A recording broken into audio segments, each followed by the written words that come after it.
The envelope sat unopened on my kitchen table for 3 days after Grandpa Joe's funeral. Inside was his last gift to me, the deed to our family's old farm in West Texas. 200 acres of supposedly worthless land that had been in our family for 4 generations. My in-laws couldn't stop talking about what a burden it would be. My name is Sarah Mitchell, and this is the story of how my grandfather's worthless inheritance turned into a $50 million lesson in doing your homework before judging someone else's legacy. You should just sell it, my mother-in-law Margaret had said at the funeral reception, picking at her chicken salad with perfectly manicured nails. That old place hasn't produced anything worthwhile in decades. We'll take it off your hands for a fair price. I nodded politely, too grief-stricken to argue.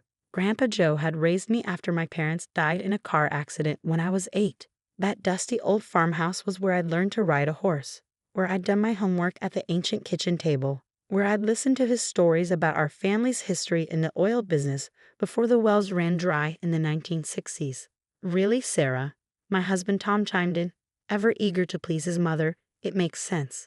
The property taxes alone will eat us alive. And what are we going to do with a ranch 5 hours from Houston? I finally opened the envelope on a quiet Wednesday morning. Inside, along with the deed, was a handwritten letter in Grandpa Joe's shaky script. My dearest Sarah, if you're reading this, I've finally gone to join your grandmother and your parents. Don't waste too many tears on me. I've lived a good long life, and I'm leaving you what might turn out to be the most valuable thing I own, if you're smart enough to look deeper than the surface. The farm's been in our family since your great-great-grandfather James Mitchell struck oil there in 1923. The wells ran dry years ago, or so everyone thinks, but old James was cleverer than people gave him credit for. He knew something about that land that even my father never figured out. In my desk drawer at the farm, you'll find a red leather book. It's got all the answers you need if you take the time to really study it. Don't let anyone pressure you into selling until you've read every page. Love always, Grandpa Joe. B.S. Don't trust the Robinson brothers. They've been sniffing around the property for years, and there's a reason why. I drove out to the farm that weekend, ignoring Tom's complaints about wasting gas. The old house stood just as I remembered it. Weathered white clapboard, wrap-around porch with a creaky swing, ancient oak tree shading the west side. The key was still hidden in the fake rock by the back door. Inside, everything was covered in dust sheets. The furniture we'd moved out when Grandpa Joe went into the nursing home 2 years ago left ghost-like impressions on the wooden floors. I made my way to his study, where the massive oak desk still dominated the room. The red leather book was exactly where he said it would be, along with a stack of old maps, geological surveys, and what looked like original land grant documents from the 1920s. I settled into his old leather chair and began to read. 4 hours later, my hands were shaking as I closed the book. If what I was seeing was correct, Grandpa Joe and great-great-grandpa James had left me something far more valuable than anyone suspected. My phone buzzed. Another text from Tom. Mom wants to know what he thought about her offer. $50,000 is more than fair for that old place. I smiled, thinking about what I just learned. The original oil wells on the property had indeed run dry, but they had only tapped the upper layer of deposits. The geological surveys in the Red Book, updated secretly by Grandpa Joe just 5 years ago, showed massive untapped reserves in deeper formations that could only be reached with modern drilling technology. But that wasn't even the most valuable part. The original mineral rights agreement, which everyone thought had expired in the 1970s, had actually been renewed and expanded by Grandpa Joe through a complex series of legal maneuvers. The rights covered not just our 200 acres, but a vast tract of surrounding land, over 2,000 acres in total. The Robinson brothers, who owned the neighboring ranch, had been trying to buy our property for years. Now I understood why. They discovered the deeper oil deposits and had been quietly buying up surrounding properties. But without our mineral rights, they couldn't drill. I was still processing this information when another text came through, this time from Margaret. Coming over for dinner tonight. Need to discuss the farm situation. Perfect timing. I'd already scheduled a meeting with BlackRock Oil for Monday morning. Their preliminary estimates of the deposits, based on the surveys I've found, were staggering. But tonight's dinner would be interesting for other reasons. I arrived at Tom and Margaret's sprawling River Oaks mansion at exactly 7:00 p.m. The whole family was there, Tom's sisters Amanda and Beth with their husbands, his father George looking uncomfortable in his smoking jacket, and Margaret holding court in her designer dress and diamonds. "Sarah, darling," she cooed as I walked in, "we've been so worried about you, rattling around that old farmhouse by yourself. Have you given any thought to our offer?" I smiled, accepting a glass of wine. "Actually, I have. But first, tell me why you're so interested in the property." "Pure charity," she replied smoothly. "We hate to see you burdened with that worthless land.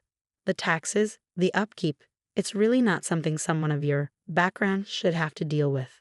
My background. She never let me forget that I'd grown up on that farm, that I'd attended state school on a scholarship while Tom had gone to Yale, that I was, in her eyes, perpetually inferior. "The Robinsons stopped by yesterday," Tom added.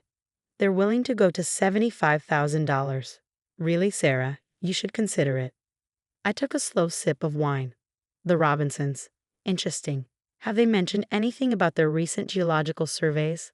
The room got very quiet. Margaret's perfectly Botox forehead tried to furrow. "I don't know what you mean," she said carefully.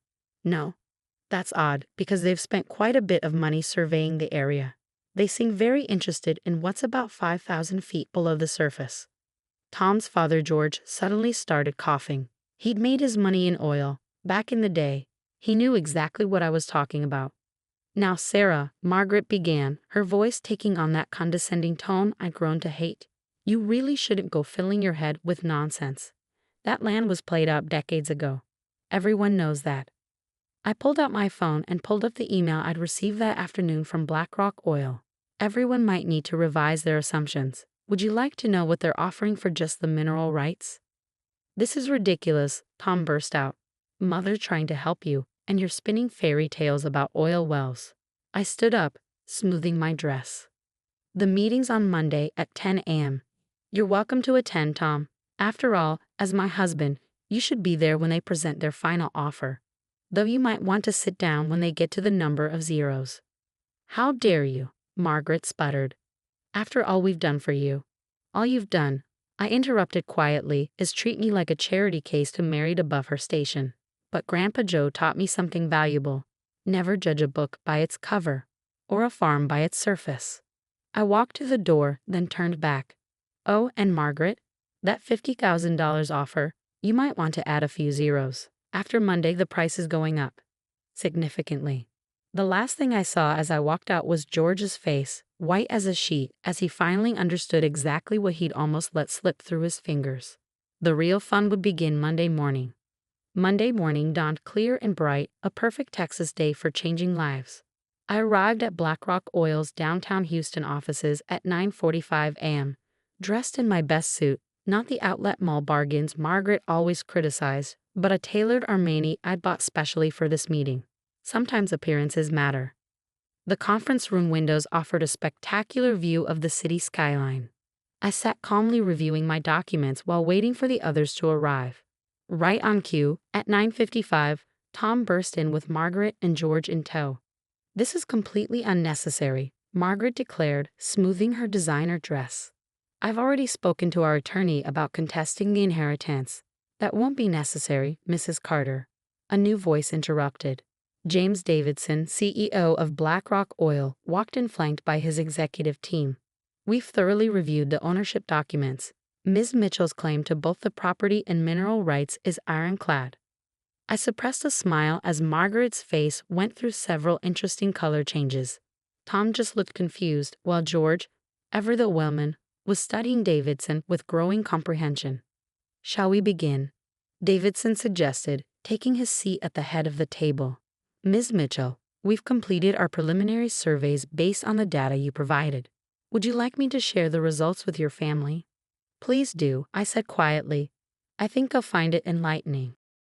Davidson nodded to his chief geologist, who pulled up a complex 3D imaging display of the land beneath my farm. "What you're looking at," he explained, "is one of the largest untapped oil deposits we've discovered in Texas in the last decade. Conservative estimates put the recoverable reserves at over 100 million barrels." The room went deadly quiet. George let out a low whistle. He knew exactly what those numbers meant. But the wells ran dry years ago," Tom protested weakly. "The surface wells, yes. The geologist agreed. But your wife's great-great-grandfather was quite clever. He suspected the existence of deeper deposits but lacked the technology to reach them. The original wells were essentially a smokescreen, allowing him to secure mineral rights to a much larger area, while everyone thought the land was worthless. I pulled out Grandpa Joe's red leather book. He documented everything in here: the geological formations, the legal strategies, even the long-term plan. My grandfather updated the surveys and quietly renewed the rights every decade, waiting for drilling technology to catch up with his great-grandfather's vision. The mineral rights, George said slowly, how far do they extend? Davidson smiled.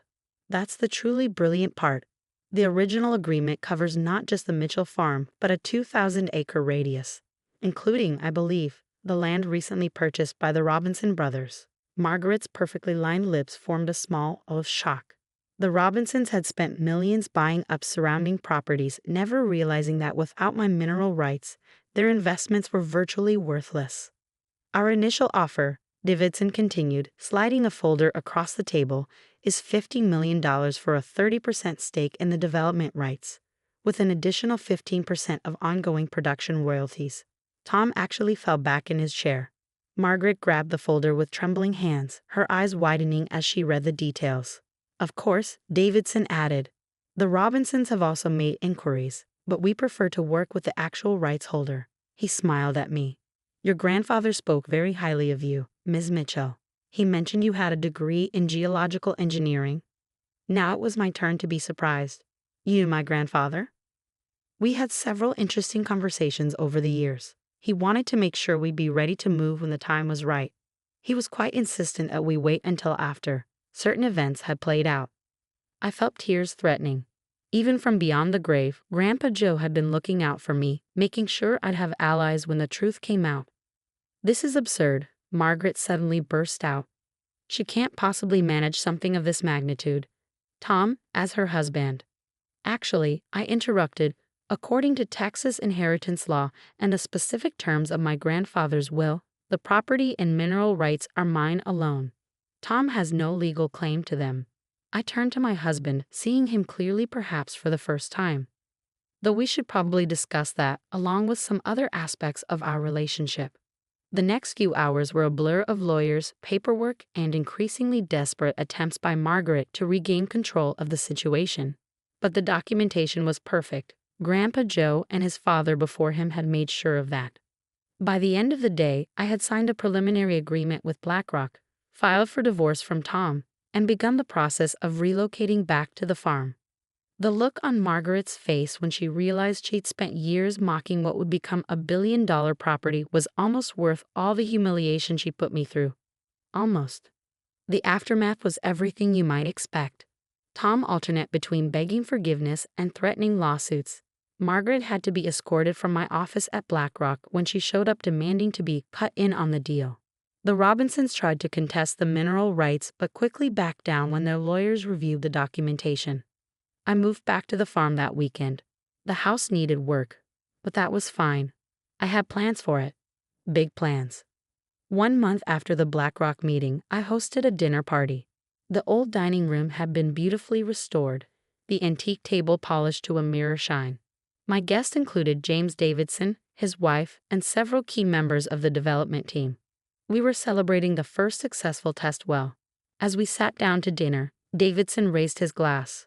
To Sarah Mitchell, he said, and to Joe Mitchell, who knew exactly what he was doing when he left his legacy in her hands. Later that evening, as I sat on the porch swing watching the sunset paint the sky in shades of pink and gold, I opened Grandpa Joe's red book again. A loose page fell out, one I somehow hadn't noticed before. The handwriting was shaky but clear. Sarah. By now you've discovered what the land is really worth. But that's not the most valuable thing I'm leaving you. The real inheritance is the lesson. Never let anyone tell you what you're worth. Your great-great-grandfather knew it when everyone thought you was crazy for buying this worthless land. I knew it when I watched you grow up into someone who could handle this responsibility. And now you know it too. They'll try to take it from you, of course. The Robinsons, the in-laws, maybe even Tom. But you're a Mitchell. We don't give up what's ours, and we don't let others define our worth. Make it count, sweetheart. Love, Grandpa Joe. 6 months later, the first production well went online. Standing at the site, watching the machinery pump liquid gold from deep beneath the earth, I thought about worth. The worth of land, of family legacy, of self-respect. Margaret still lives in River Oaks, though she's been notably absent from social events since the story broke. Tom moved to California with his new girlfriend. The Robinsons sold their properties at a loss and retired to Florida. And me, I split my time between Houston, where I oversee our partnership with BlackRock, and the farm, which I've restored to its former glory. The house is filled with light and life again, just as Grandpa Joe would have wanted. Last week, I hosted a group of female engineering students from Texas A&M, showing them around the operation and sharing what I've learned about the oil business and about life.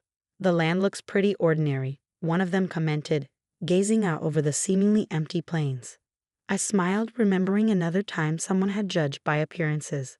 That's the thing about worth, I told her. Sometimes you have to dig deep to find it, but it's always there, waiting to be discovered. The Mitchell Farm is now the centerpiece of one of the most productive oil developments in Texas. The initial wells exceeded even BlackRock's optimistic projections, and our partnership has expanded to cover the entire mineral rights area. But the real story isn't about oil or money. It's about legacy, about seeing beyond the surface, about standing up to those who would define your worth by their own limited vision. Every morning, I have coffee on the porch swing, watching the sun rise over land that 4 generations of Mitchells loved and protected. The oil pumps work quietly in the distance, turning Grandpa Joe's faith into reality. On my office wall hangs a simple frame containing a check for $50,000, Margaret's generous offer for the farm. Next to it is a recent financial statement showing the property's current value. The difference between those numbers isn't just about money. It's about the price of underestimating someone's worth. Sometimes, late at night, I think I can hear Grandpa Joe laughing.